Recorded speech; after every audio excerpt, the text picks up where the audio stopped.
తిరుమలలో భక్తుల రద్దీ మళ్లీ పెరిగింది. 2 రోజుల క్రితం భక్తుల రద్దీ తగ్గినట్లు అనిపించినప్పటికీ మళ్లీ భక్తుల రద్దీ పెరిగింది.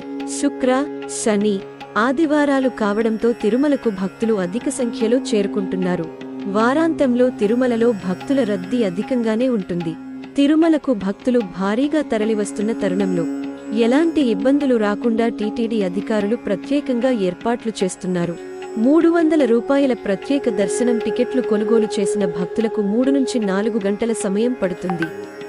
వైకుంఠం క్యూ కాంప్లెక్స్లోని కంపార్ట్మెంట్లన్నీ నిండిపోవడంతో భక్తులు క్యూ లైనులో వేచి ఉన్నారు.